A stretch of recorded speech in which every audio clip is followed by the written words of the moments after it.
নমস্কাৰ, মই আপিয়াল ৰহমান আৰু স্বাগতম জনাইছোঁ ইউটিউব চেনেললৈ। চাৰ্জিং পঢ়িম ক্লাছ 7ৰ নিউ মেথমেটিক্সৰ নতুন গণিতৰ কৰি চাওঁ অহা 3.6টো কৰিম। এইটো পেজ নম্বৰ 119 দিয়া আছে আৰু ইংৰাজী মিডিয়াম দি 118 দিয়া আছে। Work it out 3.6। চ' আমাক 1 নম্বৰৰ পৰা আমি সলিউশনটো কৰিম। চ' 1 নম্বৰ প্ৰশ্নটো আমাক কৈছে যে এটা মোবাইলৰ সঞ্চয় ক্ষমতা হৈছে 64 GB। আমি প্ৰথমত 3.6 কৰি লওঁ আৰু তাৰপিছত আমি 3.7 এইটো ভিডিঅ'তে কৰিম। 3.7 যিমান মিনিটত কৰা হ'ব, মিনিটৰ কৰাতেই মই স্ক্ৰীনত দি দিছোঁ, ঠিক আছে। যি কি নহওক, তোমালোকে চেনেলটো ছাবস্ক্ৰাইব কৰিবা আৰু ভিডিঅ'টো লাইক কৰি দিবা। কৈছে যে এটা মোবাইলৰ সঞ্চয় ক্ষমতা, মানে মোবাইলৰ এটা মেমৰি আছে, ৰোম আছে, অৰ্থাৎ ডিভাইচৰ ভিতৰত 64 GB মেমৰি আছে। যেনেকুৱা এটা মোবাইলত 64 GB থাকে, 128 GB থাকে, 256 থাকে, 512, 1 TB থাকে। গতিকে তেনেকুৱা কি আছে, সঞ্চয় ক্ষমতা আছে। চ' গতিকে একৰ সলিউশনটো আমি কৰি ল'ম। চ' ইয়াত মই 3.6 ধুনীয়াকৈ লিখি দিছোঁ। গতিকে এই ইমান ক্ষমতাৰ 4 ভাগ কৰি 1 ভাগ শিক্ষামূলক ভিডিঅ'ৰে ভৰি আছে। গতিকে শিক্ষামূলক ভিডিঅ' মানে কি, পঢ়া শুনাৰ ভিডিঅ'। যেনেকৈ এইটো ভিডিঅ' চাই আছা, ধৰি লওঁ তোমালোকে ডাউনলোড কৰিছা। ডাউনলোড কৰি তোমালোকৰ মেমৰি 4 ভাগৰ 1 ভাগ অংশ এইটোৰে পূৰ্ণ হৈ আছে। গতিকে কিমান অংশ বা কিমান GB শিক্ষামূলক ভিডিঅ' আছে, এইটো আমি প্ৰথমত ওলাই লওঁ। আমি লিখিম যে মুঠ সঞ্চয় ক্ষমতা, মুঠ সঞ্চয়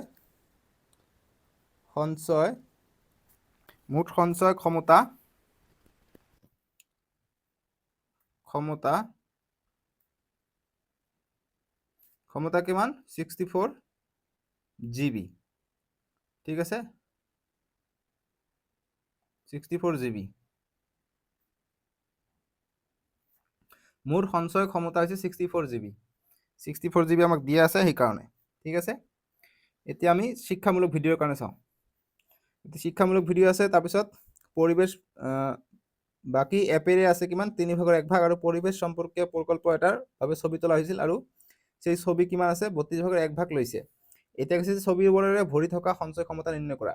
চ' আমি প্ৰথমত শিক্ষামূলক চাওঁ, এপেৰ চাওঁ, তাৰপিছত নিশ্চয়কৈ আমি ছবি কিমান তোলা হৈছে সেইখিনি আমি চাই ল'ব পাৰিম।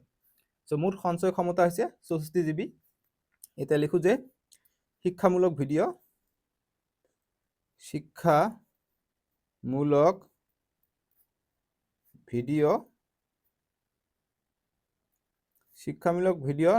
সঞ্চয় ক্ষমতা, ভিডিঅ'ৰ সঞ্চয়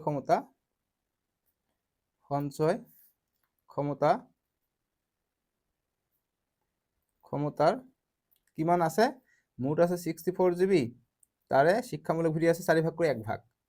গতিকে 4 ভাগ কৰি 1 ভাগ, এতিয়া কটাকটি কৰিম। 4 × 4, 4 × 4, 2 যোৱাল ইয়াত 24 হ'ল, 4 × 6 = 24। গতিকে 16 GB আছে কিমান, 16 GB আছে শিক্ষামূলক ভিডিঅ'। এতিয়া চাওঁ যে এপ কিমান আছে, 3 ভাগৰ 1 ভাগ এপেৰে ভৰি আছে, ঠিক আছে, বাকী থকা। গতিকে 16 GB যোৱাৰ পিছত কিমান থাকে, 64 পৰা 16 গ'লে যিমান থাকিব, তাৰ পৰা আকৌ 3 ভাগৰ 1 অংশ এপেৰে ভৰি আছে, ঠিক আছে। গতিকে লিখিম যে এপেৰে ভৰি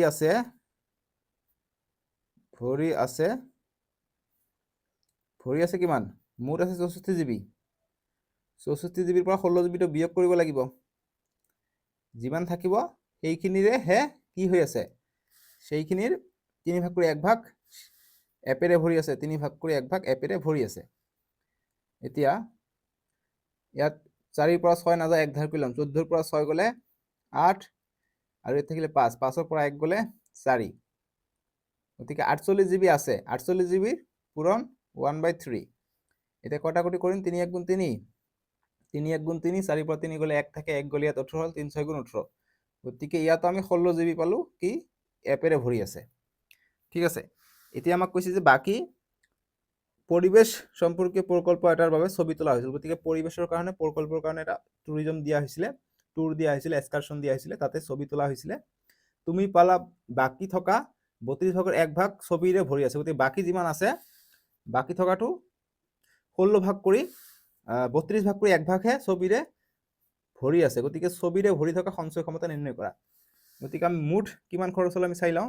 গতিকে অতএব মুঠ সঞ্চয় ক্ষমতা বাকী আছে, সঞ্চয়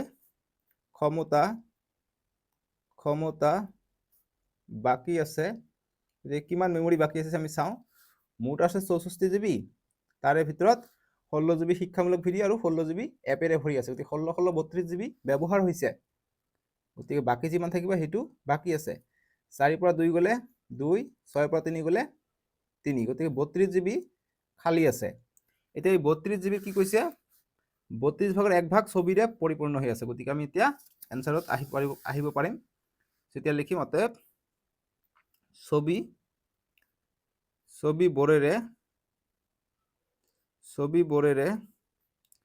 ছবিবোৰেৰে ভৰি থকা সঞ্চয় ক্ষমতা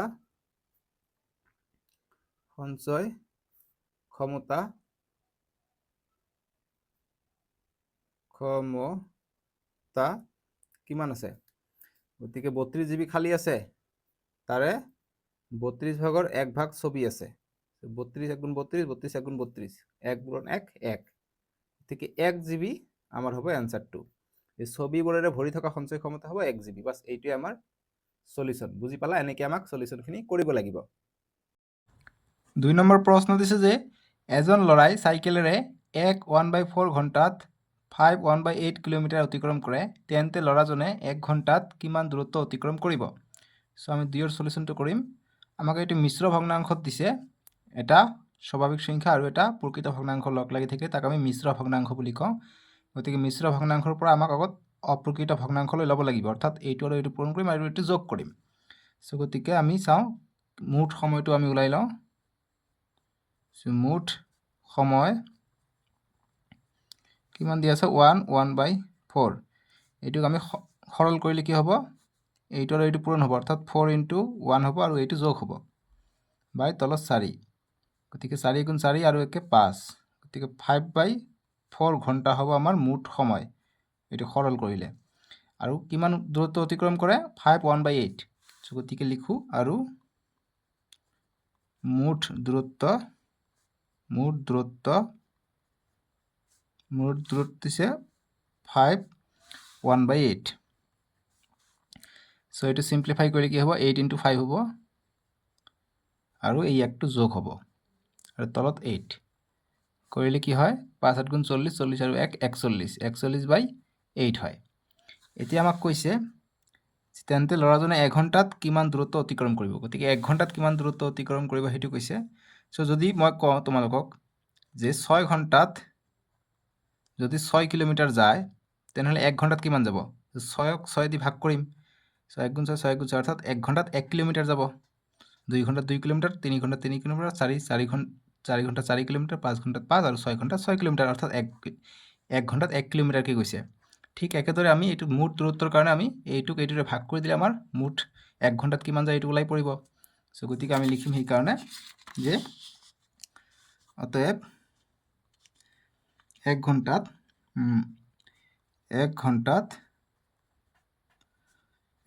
অতিক্ৰম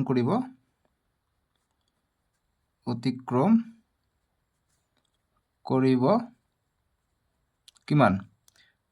মুঠ অতিক্ৰম কৰিব 41/8 আছে। ঠিক আছে।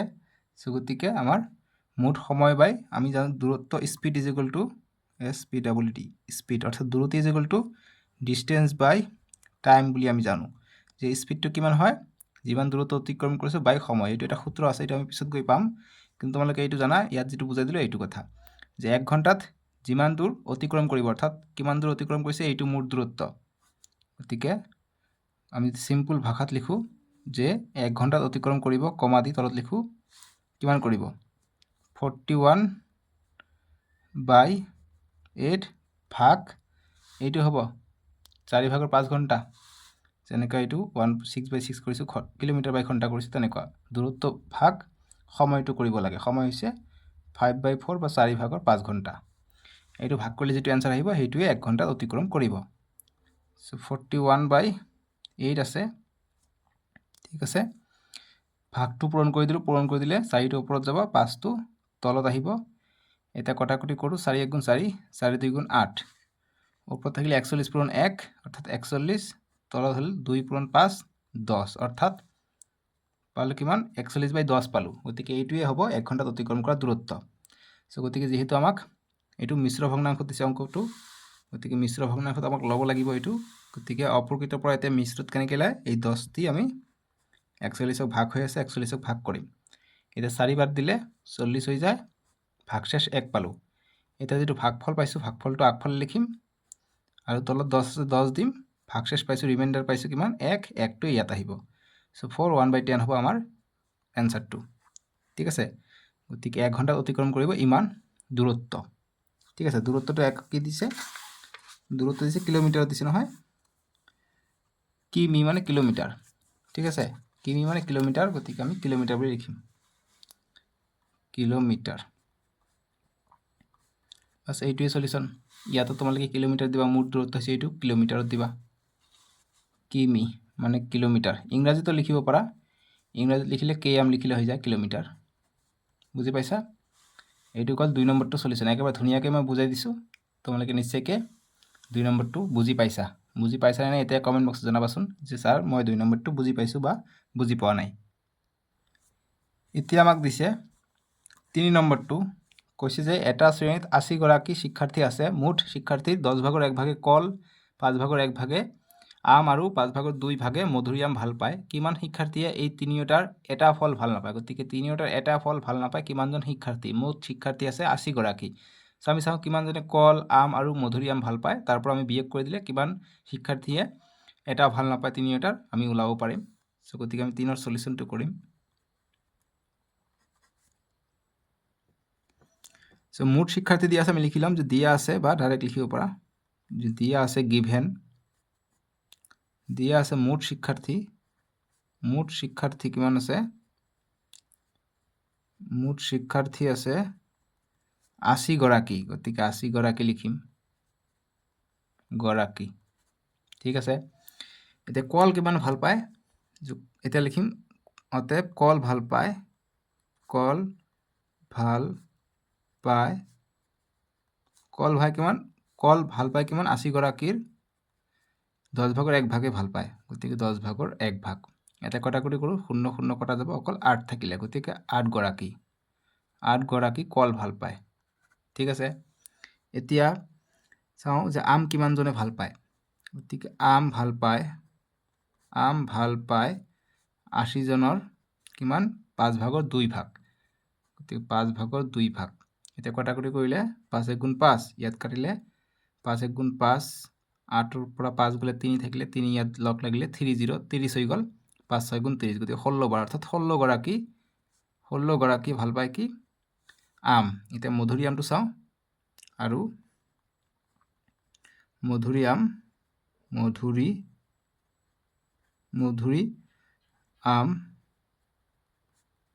ভাল পায় কিমান 1 ভাগৰ 5 ভাগে আম ভাল পায় মধুৰিআম ভাল পায় 2 ভাগৰ 5 গতিকে এইটো হ'ব লাগিছিল মধুৰিআমত গতিকে এইটো কোন ভুল হৈ গ'ল এইটো হ'ব মধুৰিআমটো চাবা 5 ভাগৰ 1 ভাগ আম ভাল পায় আমি ইয়াত 2 ভাগৰ 5 এইটো মধুৰিআমটো লিখিছোঁ চ' গতিকে আমি লিখিছোঁ গতিকে এইটো কাটি দিবা একো কথা নাই ইয়াত 1/5 লিখিব লাগিছিলে মই 2/5 লিখিলোঁ মধুৰিআমটো লিখিছোঁ কাৰণে কাটি দিলোঁ ঠিক আছে গতিকে আৰু মধুৰিআম ভাল পায় মধুৰিআম কিমান 80 জনৰ মধুৰিআম হৈছে 5/2 ঠিক আছে গতিকে 5/2 সৰি 5 ভাগৰ 2/5 ভাল পায় গতিকে এইটো কটাকটি কৰিলে কিমান আহে এতিয়া আমি কৰিলোঁ 5 1 গুণ 5 5 1 গুণ 5 3 গ'ল 5 6 গুণ 3 গতিকে 16 এতিয়া 2টো আছে নহয় 16 পূৰণ 2 হ'ব 16 পূৰণ 2 গতিকে 32 গৰাকী ভাল পায় মধুৰিআম ঠিক আছে এতিয়া অকল আমটো কিমান ভাল পাই চাওঁ অকল আম ভাল পায় কমা দিব পাৰা অকল আম ভাল পায় 80 জনৰ কিমানজনে আম ভাল পায় 5 ভাগৰ 1 ভাগে আম ঠিক আছে গতিকে এইটো মই এইটোত ভুল কৰিছোঁ গতিকে 5 ভাগৰ 1 ভাগে আম ভাল পায় গতিকে এইফালে লিখি আছোঁ এতিয়া 5 ভাগৰ 1 ভাগে আম ভাল পায় এতিয়া 5 1 গুণ 5 এক কাটিলে 5 1 গুণ 5 3 গ'লে 30 হ'ল 5 6 গুণ 30 গতিকে 16 ঠিক আছে গতিকে 16 গৰাকীয়ে কি ভাল পায় আম ভাল পায় ইয়াতো 16 আহিছিলে কিন্তু আমাৰ অংকটো ভুল আছে এই 2টো পূৰণ কৰা নাই ঠিক আছে ইয়াত 2 পূৰণ কৰিছে 32 হৈছে গতিকে মধুৰিআম 32 কল ভাল পায় 8 গৰাকী আৰু আম ভাল পায় অকল আম বা আম ভাল পায় 16গৰাকী। গতিকে এই তিনিটা আমি যোগ কৰিলে 80 জনৰ পৰা চাওঁ কিমানজন বাকী থাকে, বাকী কেইজনে এটাও ভাল নাপায়। ঠিক আছে, গতিকে লিখিম অতএব মুঠ শিক্ষার্থীর আম, আগত কল আছে, কল লিখো, কল আম আৰু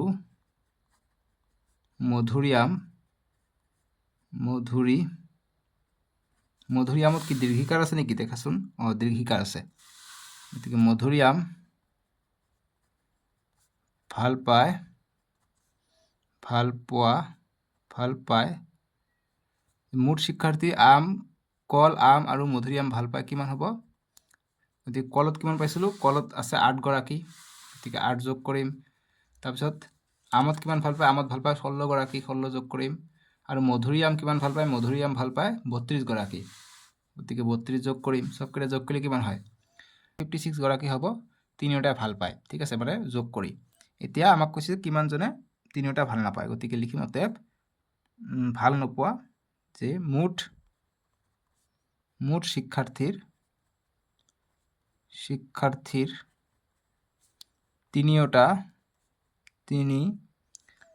তিনিটাৰ এটাও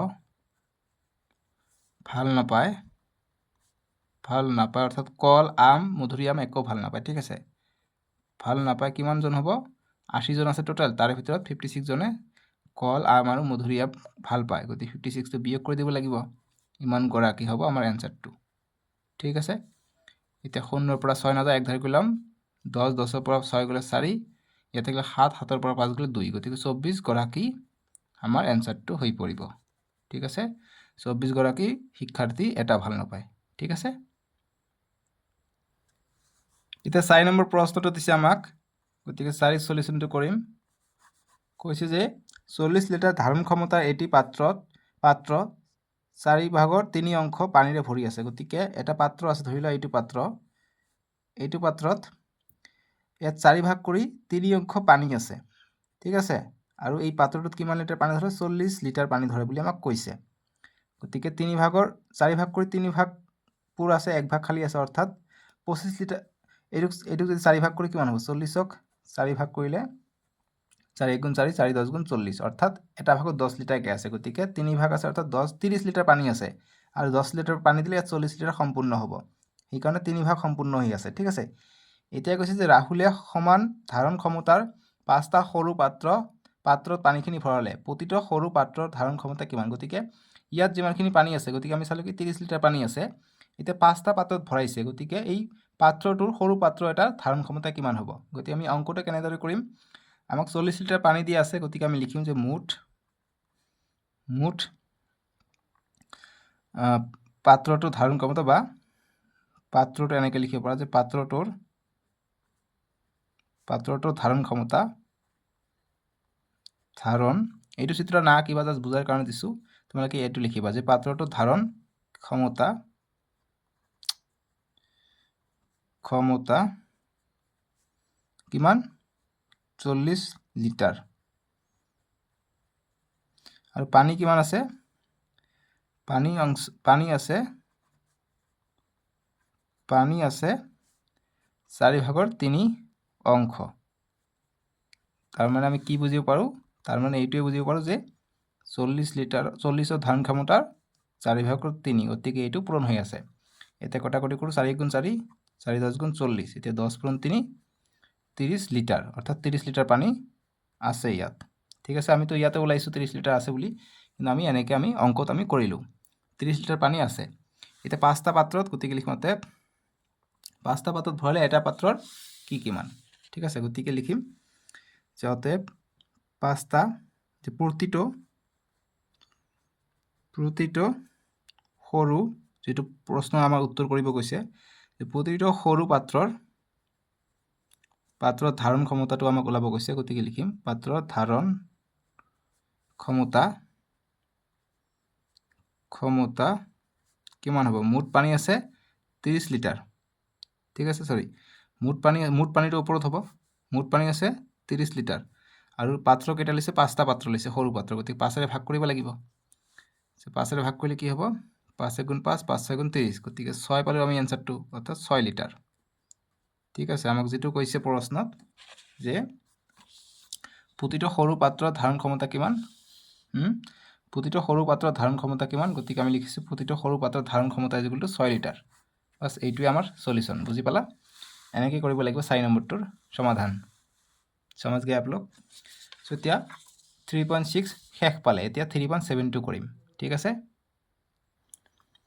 এতিয়া আমি কৰিম এক্সাৰসাইজ 3.7 অৰ্থাৎ কৰি চাও হা 3.7 এটো এটা এক্সাৰসাইজে হয় ঠিক আছে অনুশীলনী টাইপৰে হয় সো ইয়াত এমসিকিউ দিয়া আছে পেজ নম্বৰ 122 আৰু 123 ত দিয়া আছে সো 122 ত ইংৰাজী মিডিয়াম দি দিয়া আছে ইংৰাজী মিডিয়াম এইটো আমাক কৈছে what is the value of 9 ভাগ 15/4 ভ্যালু ওলাব কৈছে কোনটো হয় এ বি সি ডি কোনটোৰ ভিতৰত হয় অসমীয়াত কৈছে যে 9 ভাগ 15/4 ৰ মান কিমান গতিকে চাও মানটো কিমান হয় গতিকে 1 ৰ 9 ভাগ 15/4 দিছে গতিকে ইয়াত কোনটো হ'ব 5 ভাগৰ 3 নে 12 ভাগৰ 5 নে 5 ভাগৰ 12 নে 4 ভাগৰ 135 সো কোনটো হয় আমি নাজানো আমি অঙ্কটো কৰিলে গম পাই যাম গতিকে 9 আছে এটো ভাগ আছে পূৰণ কৰি দিম পূৰণ কৰিলে 4 টো ওপৰত যাব 15 টো তলত আহিব এটা কটাকটি কৰো ইয়াত এখন মানে 1 আছে হৰ লব পূৰণ হ'ব কটাকটি যাব ভাগ হৈ আছে গতিকে আমি 3 ৰে কাটিব পাৰি 3 3 গুণ 9 3 5 গুণ 15 আৰু কটাকটি চাই নেকি না যায় সো কি হল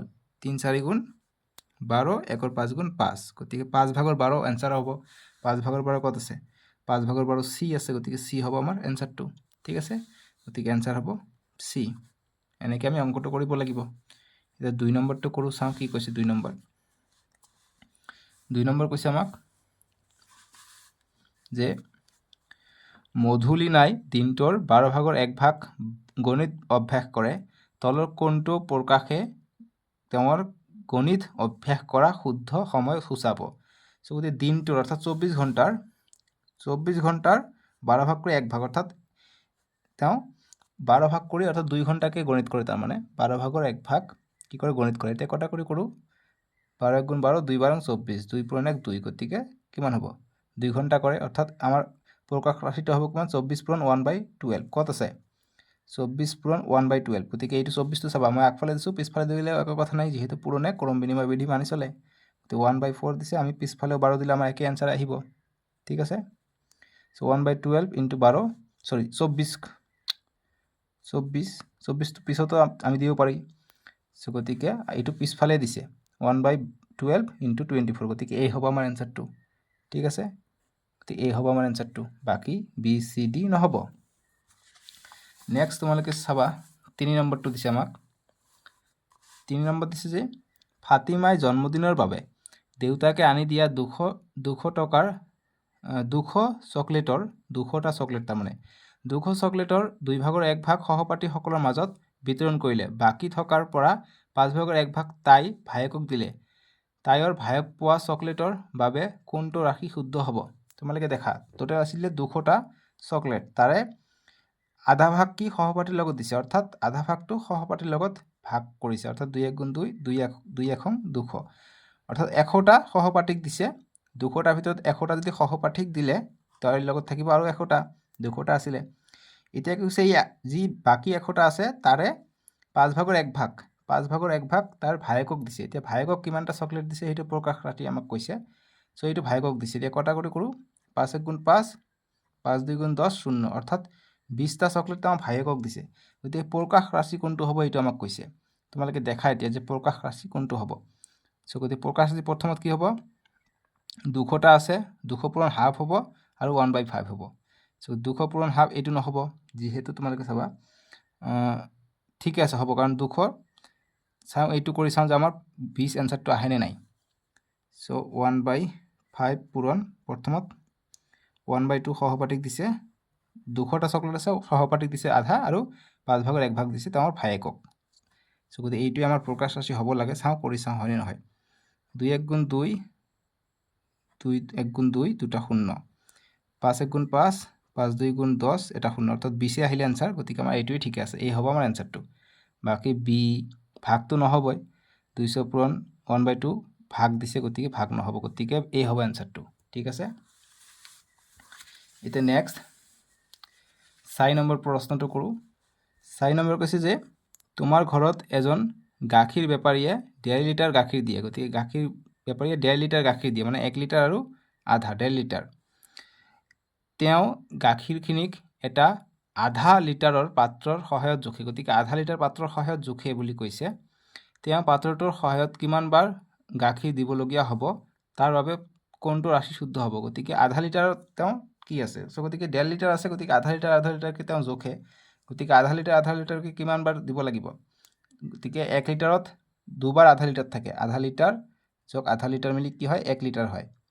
অৰ্থাৎ এবাৰ, দুবাৰ, তিনিবাৰ ঢালিলেহে তেওঁ 1.5 লিটাৰ সম্পূৰ্ণ কৰিব পাৰিব। গতিকে প্ৰকাশ ৰাশি কোনটো হ'ব? 1.5 লিটাৰৰ কাৰণে এইটো পূৰণ 1/2 কৰিব লাগিব, ঠিক আছে, কাৰণ তিনিবাৰ কৰিব লাগিব, তিনিবাৰ দিলেহে হ'ব। গতিকে এইটো কৰি চাওঁ, যিটো এনচাৰ হ'ব চাক কৰি চাম যে এইটোৰ 1.5 লিটাৰ ইনটু 1/2 এইটো নহ'ব, ভাগ কৰিব লাগিব।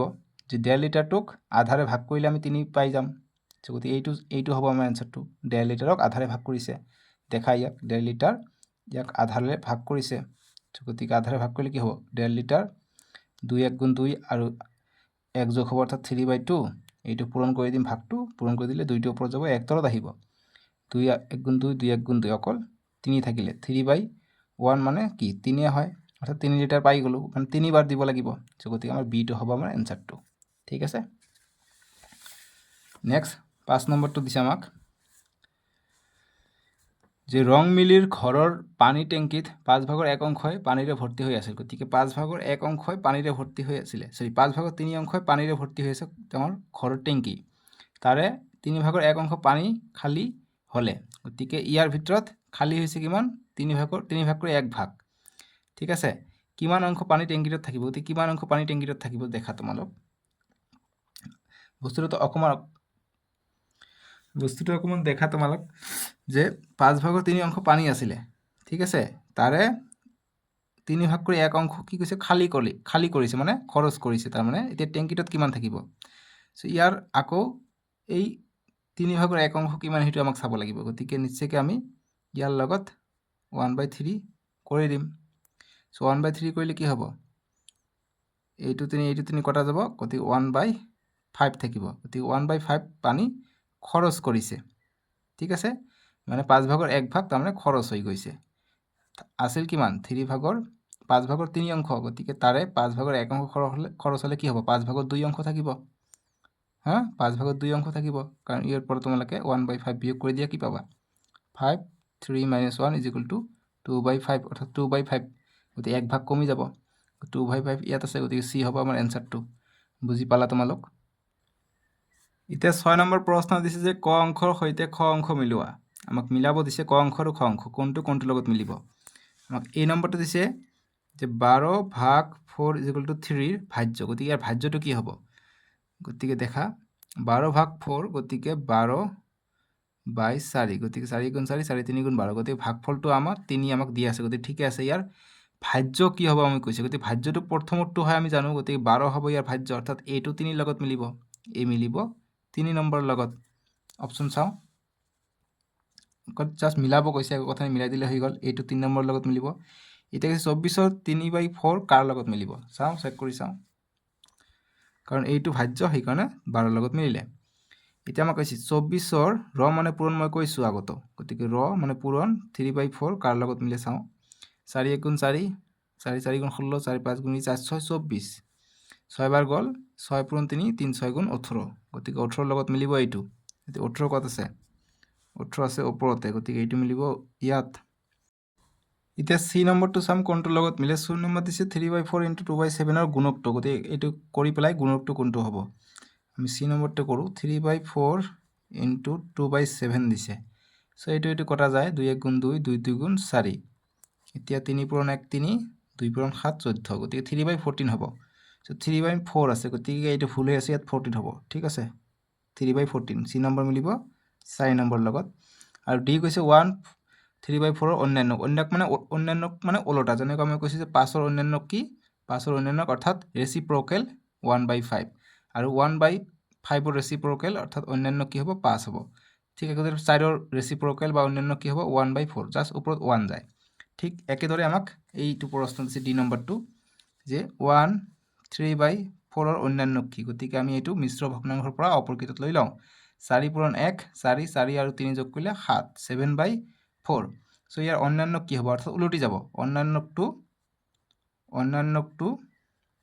মানে উলটি যায় অৰ্থাৎ 4 ওপৰত যাব 7 তলত আহিব গতিকে 4/7 হ'ব 4/7 আছে ইয়াত গতিকে ডি নম্বৰটো মিলিব 2 নম্বৰৰ লগত বাস আমি ক অংশৰ লগত খ অংশ মিলালো ঠিক আছে এইটো জাস্ট অকমান ঠিক কৰি লবা বাস এইটো গল আমাৰ 6 নম্বৰটোৰ সমাধান এতিয়া 7 নম্বৰ দিছে তলৰ বৰ্গসমূহৰ আচ্ছাদিত অংশৰ ভগ্নাংশবোৰ কি কি গতিকে আচ্ছাদিত অংশৰ ভগ্নাংশটো আমাক ওলাব কৈছে ঠিক আছে সো 7 ৰ এ গতিকে ইয়াত আচ্ছাদিত অংশৰ ভগ্নাংশটো আমাক ওলাব কৈছে বুজি পাইছে না গতিকে তোমালোকে চোৱা যে ইয়াত কিমান ভাগ আছে 4 ভাগ 4 ভাগৰ আকৌ এই আধা ভাগ কৰি 1 ভাগহে বুজাইছে গতিকে অৰ্থাৎ আমি এইটো যদি এনেকে দিও আৰু এনেকে দিও গতিকে কি ভাগ হল এতিয়া 1 2 3 4 5 6 7 8 ভাগ হৈছে 8 ভাগৰ 1 ভাগ বুজাইছে গতিকে এই নম্বৰটো হ'ব 8 ভাগৰ 1 ভাগ এতিয়া বি নম্বৰটো চাও বি নম্বৰ কি আছে এনেকে দিছে গতিকে এনেকে আছে গতিকে এইফালে যদি আমি চাব যাও সো গতিকে যেতে এনেকে দিছে গতিকে আমি এনেকে দিব পাৰো এনেকে দিলে কি ভাগ হৈছে চাবা তোমালোকে 1 2 3 4 5 6 7 8 ভাগ আছে 8 ভাগৰ কি ভাগ গৈছে 1 2 3 ভাগ গৈছে ঠিক আছে গতিকে 8 ভাগৰ 3 ভাগ ইয়াত আছে ইয়াত এনেকে দিছে নহয় জানো গতিকে এইফালে আমাক দিব লাগিব কি ভাগ আছে চাবা এটাত 1 2 3 4টা ভাগ আছে 1 2 3 গতিকে ইয়াত এটা হ'ব 4 ঠিক আছে গতিকে ইয়াত কেইটা আছে গতিকে দেখিবা ইয়াত মানে মুঠতে আধা আছে ইয়াতো আধা আছে ইয়াতো আধা আছে ঠিক আছে গতিকে 1 2 3 4 4 ভাগৰ আকৌ 8 ভাগৰ আধা আধা আছে অৰ্থাৎ 2 আছে দুটা অংশ আছে ঠিক আছে গতিকে এইবিলাক যদি চাব নযোৱা ডাইৰেক্ট যদি ডাঙৰ ডাঙৰটো চোৱা সি নম্বৰটো ডাঙৰ ডাঙৰটো যদি চোৱা ডাঙৰ ডাঙৰ আমাক এনেকে দিছে নহয় জানো এইটো আমাক এনেকে দিছে আৰু এইফালে দিছে আমাক এনেকে সো ইয়াত যদি আমি এইফালে এটা টানি দিও এতিয়া দেখা 1 2 3 4 5 6 7 8 ভাগ হৈছে 8 ভাগৰ কি ভাগ আছে 2 ভাগ আছে অৰ্থাৎ আমি এনেকে লিখিব পাৰো যে 8 ভাগৰ 2 ভাগ আছে এতিয়া কটাকটি কৰিব পাৰো 2 1 গুণ 2 2 4 গুণ 8 অৰ্থাৎ 4 ভাগৰ 1 ভাগ আছে বাস এইটো গল সি নম্বৰটোৰ উত্তৰ বুজি পালা এতিয়া নেক্সট 8 নম্বৰটো কৰো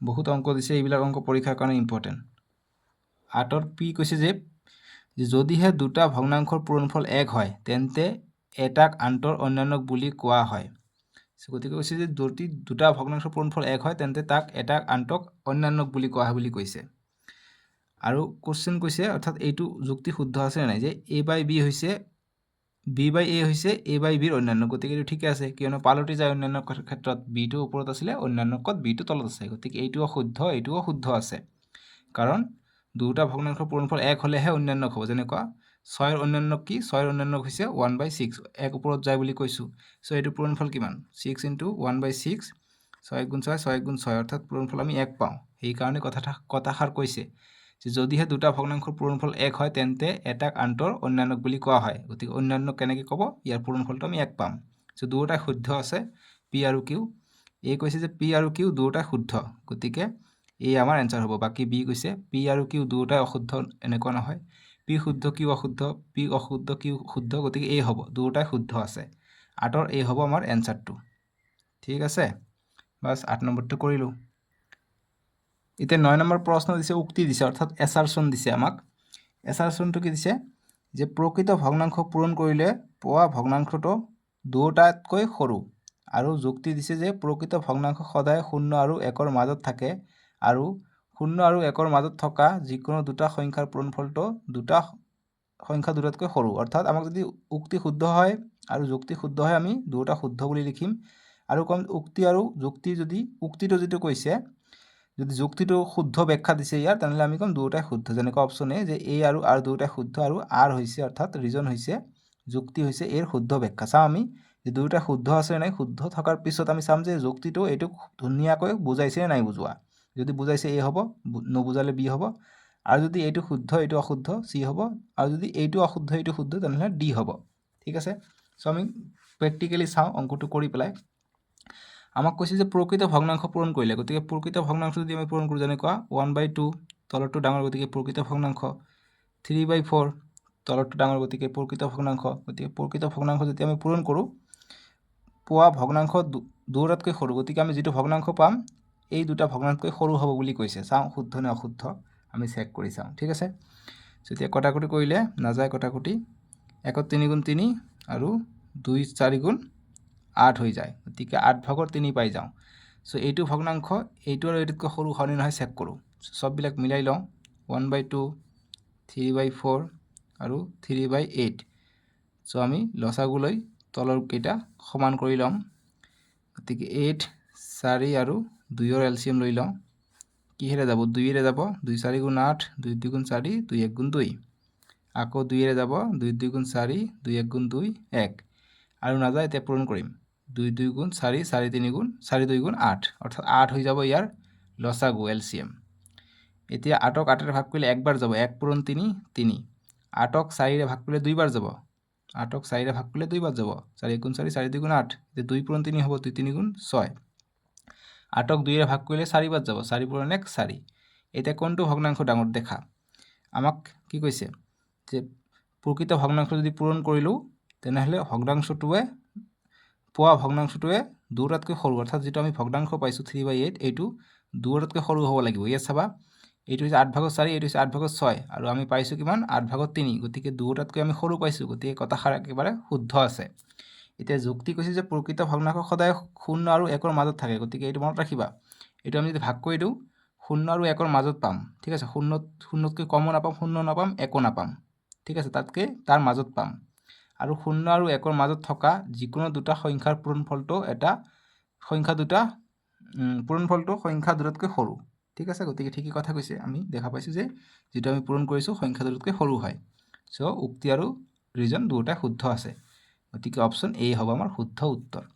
ঠিক আছে, আমি যে 3টা পইণ্ট পাইছোঁ আগৰ ভিডিঅ'ত, সেই 3টা পইণ্ট ভালকৈ মনত ৰাখিবা, তাৰ পৰা MCQ কিন্তু বনাই দিব।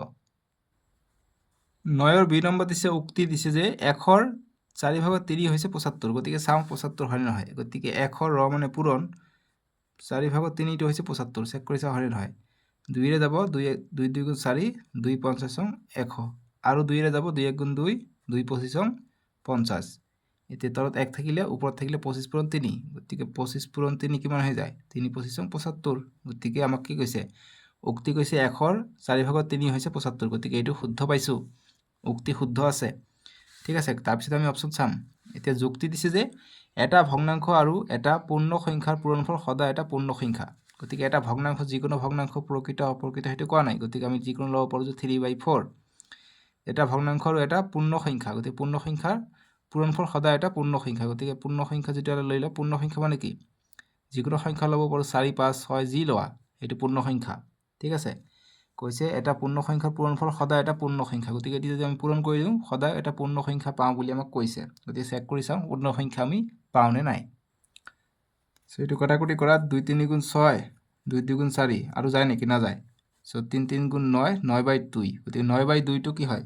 এটা পূৰ্ণ সংখ্যা নহয়। পূৰ্ণ সংখ্যা আমি কি জানো? পূৰ্ণ সংখ্যা 0ৰ পৰা আৰম্ভ হয়, 0 1 2 3 4 5 6 7 8 এনেকৈ গৈ থাকে, কেতিয়াও শেষ নহয়। সববিলাকৰ তলত কি থাকে? 1কে থাকে, তাৰ বেছি নাথাকে। ইয়াত পাইছোঁ আমি 2 পাইছোঁ, গতিকে আমাক কৈছে সদায় পূৰ্ণ সংখ্যা বুলি পায় বুলি কৈছে, কিন্তু আমি পূৰণ কৰি চালোঁ যে ইয়াততো পূৰ্ণ সংখ্যা পোৱা নাই, এইটো আমি অপ্ৰকৃত ভগ্নাংশ পাইছোঁ, গতিকে এইটো যুক্তিটো অশুদ্ধ হৈ আছে। গতিকে কোনটো হ'ব? এ শুদ্ধ কিন্তু আৰ অশুদ্ধ, গতিকে চি হ'ব আমাৰ এনচাৰটো। বুজি পালা? এনেকৈ আমাক এনচাৰবিলাক উলিয়াব লাগিব। এতিয়া নেক্সট 9ৰ চি নম্বৰটো কৰোঁ। 9ৰ চিটো আমাক দিছে যে উক্তি দিছে 2/3 আৰু 3/4ৰ পূৰণফলটো হৈছে 1/4। চাওঁ পূৰণ কৰি চাওঁ 1/4 হয়নে নহয়। 3 1 গুণ 3, 3 1 গুণ 3, 2 1 গুণ 2, 2 2 গুণ 4, গতিকে পালোঁ কিমান? 1/2 পালোঁ। ইয়াত কৈছে 1/4 বুলি কৈছে, গতিকে এইটো ভুল পাই গ'লোঁ, গতিকে এইটো অশুদ্ধ পালোঁ। এতিয়া যুক্তি দিছে যে এটা ভগ্নাংশ ইয়াৰ লঘিষ্ঠ ৰূপত থাকে যেতিয়া ইয়াৰ হৰ আৰু লবৰ 1ৰ বাহিৰে আন কোনো সাধাৰণ উৎপাদক নাথাকে। গতিকে লঘিষ্ঠ ৰূপত থাকে কেতিয়া? যেতিয়া ইয়াৰ লব আৰু হৰ 1ৰ বাহিৰে আন কোনো সাধাৰণ উৎপাদক নাথাকে। যেনেকুৱা মই যদি লিখোঁ 6/12 যদি লিখোঁ, চ' এইটো লঘিষ্ঠ ৰূপত নাই, কিয়নো ইয়াৰ উৎপাদক 2ৰে যায়, ইয়াকো 2ৰে যায়। গতিকে লঘিষ্ঠ ৰূপত যদি লওঁ আমি কটাকটি কৰি 2 3 গুণ 6, 2 6 গুণ 12 এতিয়া আৰু কটাকটি যায় 3 1 গুণ 3 3 2 গুণ 6 গতিকে 1/2 টো হৈছে লঘিষ্ঠ ৰূপ ইয়াৰ সাধাৰণ উৎপাদক একৰ বাহিৰে আৰু বেলেগ সংখ্যাৰে নাযায় গতিকে যুক্তিটো একেবাৰে শুদ্ধ বুলি কৈছে যে একৰ বাহিৰে আৰু আন সাধাৰণ উৎপাদক নাথাকে একৰ সাধাৰণ উৎপাদক একে থাকে 2ৰ সাধাৰণ উৎপাদক 2 পূৰণ 1 গতিকে একেই আছে আৰু বেলেগ নাই সো এইটো শুদ্ধ কিন্তু এইটো অশুদ্ধ গতিকে এইটোৰ আনসাৰ সি হ'ব এইবাৰ ভুল পাইছো এই অশুদ্ধ কিন্তু আৰ শুদ্ধ গতিকে ডি হ'ব আমাৰ এনসাৰটো 9ৰ সি নম্বৰটোৰ বুজি পালা এতিয়া 10ৰ কৈছে যে উক্তি দিছে 3/5ৰ অন্যান্য হৈছে 5/3 গতিকে আমি জানো অন্যান্য হলে উলটি যায় 3/5 গতিকে ইয়াৰ অন্যান্য কি হ'ব 5টো ওপৰত যাব 3টো তলত আহিব গতিকে 5টো ওপৰত গৈছে 3টো তলত আহিছে গতিকে ঠিকে আছে এইটো এতিয়া যুক্তি দিছে যে ভগ্নাংশৰ পূৰণফল পূৰণৰ ক্ৰমৰ ওপৰত নিৰ্ভৰ নকৰে গতিকে ভগ্নাংশৰ পূৰণফল পূৰণৰ ক্ৰমৰ ওপৰত নিৰ্ভৰ নকৰে গতিকে কথাটাৰ সত্য কিয়নো ভগ্নাংশৰ পূৰণবিলাক কি হয় পূৰণে ক্ৰম বিনিময় বিধি মানি চলে গতিকে আমি উলটা পালটাকে পূৰণ কৰিলে আমি মানকেইটা সেম পাওঁ আমি অলৰেডি আগত কৰিছা অহাত আমি কৰিছো অৰ্থাৎ কি হ'ব যে দুটাই সত্য হ'ব কিন্তু এটা কথা মনত ৰাখিবা ইয়াত কৈছে অন্যান্যক ইয়াত কৈছে ক্ৰম বিনিময়ৰ কথা কৈছে সো গতিকে এইটো যুক্তিটো উক্তিৰ ওপৰত কৈছে জানো একো কোৱা নাই আমাক ক'ব লাগিছিল যে অন্যান্যটোৰ পূৰণফল সদায় এক হ'ব লাগে এইটো ক'লেহে আমি বুজালো হয় যে যুক্তিটো ঠিকে আছে কিন্তু এইটো কোৱা নাই বেলেগ এটা কথা কৈছে গতিকে দুটাই শুদ্ধ কৈছে কিন্তু শুদ্ধ ব্যাখ্যা দিয়া নাই গতিকে সেইকাৰণে এ আৰু আৰ দুটাই শুদ্ধ আৰ হৈছে এৰ শুদ্ধ ব্যাখ্যা গতিকে ব্যাখ্যা দিয়া নাই গতিকে এ আৰু আৰ দুটাই শুদ্ধ কিন্তু আৰে এৰ শুদ্ধ ব্যাখ্যা নহয় গতিকে বি হ'ব এনসাৰটো 9ৰ ডিৰ বুজি পালা গতিকে এইটো হ'ব আমাৰ এনসাৰটো বাস এইখিনি হৈ গ'ল 9ৰ ডিটো বুজি পালানে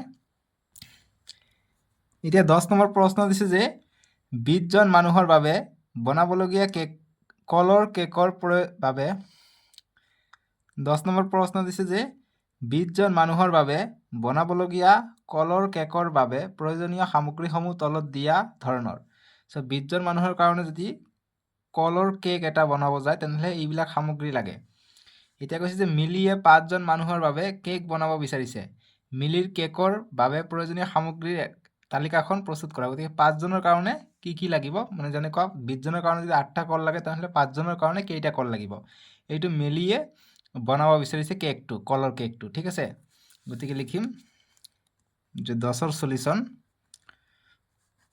যে 5 জন মানুহৰ বাবে যে 5 জনৰ বাবে কিমান লাগিব যদি 20 জনত 8টা কল লাগে গতিকে 20 জনত যদি 8টা কল লাগে অৰ্থাৎ আমি যদি 20 জনক ভগাই দিওঁ 1 2 3 4 5 জনকে আছে 5 জনকে মানুহ আছে 5 10 15 20 জন 20 জন মানুহৰ 8টা কল লাগে অৰ্থাৎ 5 জনৰ মাজত দুটা কল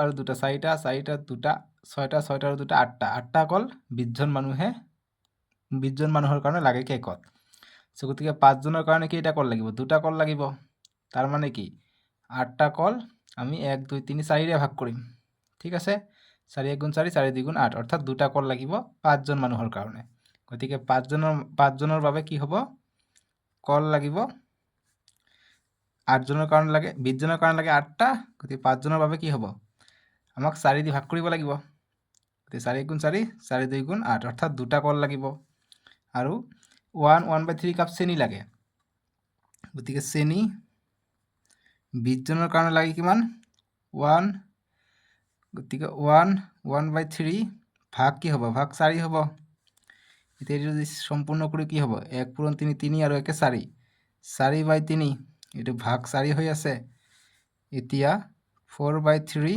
ভাগটো পূৰণ কৰি দিলে ইয়াত তলৰ 1টো ওপৰত যাব 4টো তলত আহিব 4 4 কটা গ'ল 1/3 থাকিলে অৰ্থাৎ 1/3 3 ভাগৰ 1 অংশ লাগিব চেনি ঠিক আছে তাৰপিছত কি লাগে 4টা কণী লাগে 4টা কণী ললে গতিকে এটা 4 দি ভাগ কৰিলে এটা কণী পাব গতিকে কণী লাগিব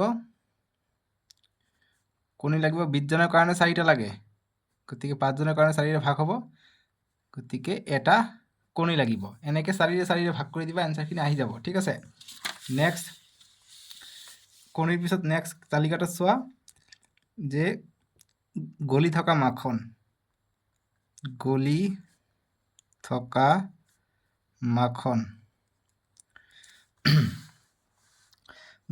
মাখন কিমান লাগে 20 জনৰ কাৰণে লাগে 2/3 গতিকে ভাগ 4 কৰিব লাগিব 2/3 এইটো পূৰণ কৰি দিলে 1 ওপৰত যাব 4 তলত আহিব 2 1 গুণ 2 2 2 গুণ 4 গতিকে 1 পূৰণ 1 1 3 পূৰণ 2 6 গতিকে 6 ভাগৰ 1 ভাগ লাগিব গলি থকা মাখন ঠিক আছে এতিয়া ভেনিলা কিমান লাগে ভেনিলা লাগে 3 ভাগৰ 4 ভাগ 4 কৰিব লাগিব গতিকে 3/4 পূৰণ 1/4 ঠিক আছে এতিয়া কিমান লাগিব ভেনিলা 3 1 গুণ 3 4 4 গুণ 16 16 ভাগৰ 3 ভাগ লাগিব ভেনিলা তাৰপিছত লাগিব বেকিং সোডা লিখিম বেকিং সোডা লাগে 1 চামুচ গতিকে 1 ভাগ 4 কৰিব লাগিব 1 পূৰণ কৰিলে ওপৰত 1 তলত 4 অৰ্থাৎ 1 পূৰণ 1 1 4 গতিকে 4 ভাগৰ 1 লাগিব বেকিং সোডা আৰু 4 কাপ ময়দা লাগে গতিকে ময়দা লাগিব 20 জনৰ কাৰণে লাগে 4 কাপ গতিকে 5 জনৰ কাৰণে লাগিব 4 দি ভাগ কৰিব লাগিব অৰ্থাৎ 4 দি 4 ভাগ কৰিলে 1 কাপ লাগিব ঠিক আছে বাস এইটোৱে আমাৰ তালিকা এনেকুৱা দিলে হৈ যাব বুজি পাইছানে অংকটো এনেদৰে কৰিব লাগিব বাস এইটো গ'ল আমাৰ 10 নম্বৰটোৰ সলিউশন 10 নম্বৰটো আমি ধুনীয়াকৈ কৰিলোঁ মিলিৰ কাৰণে এতিয়া আমি কি শিকিলো সেইবিলাক দিয়া আছে এইবিলাক পইণ্ট তোমালোকৰ পৰীক্ষাৰ কাৰণে খুবেই ইম্পৰ্টেণ্ট ঠিক আছে যে এটা ভগ্নাংশ আৰু ইয়াৰ অন্যান্য বোৰৰ পূৰণফল 1 হয় এইটো ইম্পৰ্টেণ্ট আছিলে তাৰপিছত a/b ভাগ c/d হ'লে কি হয় a * d হ'ব যেহেতু পূৰণ ভাগ থাকিলে পূৰণ হ'লে উলটি যায় d টো তলত আছে ওপৰত গৈছে এনেকৈ ঠিক আছে সো এইখিনি পইণ্ট ইম্পৰ্টেণ্ট যেনেকৈ লব পূৰণ হয় হৰ পূৰণ হয় ঠিক আছে সো নেক্সট ভিডিঅ'ত আমি চেপ্টাৰ 4টো কৰিম ডেছক্ৰিপশ্যনত দিয়া আছে নহ'লে স্ক্ৰীনত উঠিব তাতে ক্লিক কৰি চাব পাৰিবা তোমালোকৰ সুবিধাৰ কাৰণে প্লেলিষ্টটো বনাই দিয়া আছে ক্লাছ 7 মেথছৰ সো প্লেলিষ্টত গৈ 1 by 1 সলিউশন তোমালোকে চাব পাৰিবা আজিলৈকে আহোঁ তোমালোকে আপিএল ৰহমান ইউটিউব চেনেল চোৱাৰ কাৰণে বহুত বহুত ধন্যবাদ ঠিক আছে সো চেনেলটোৰ নাম মনত ৰাখিবা আপিএল Rahman so bye bye take care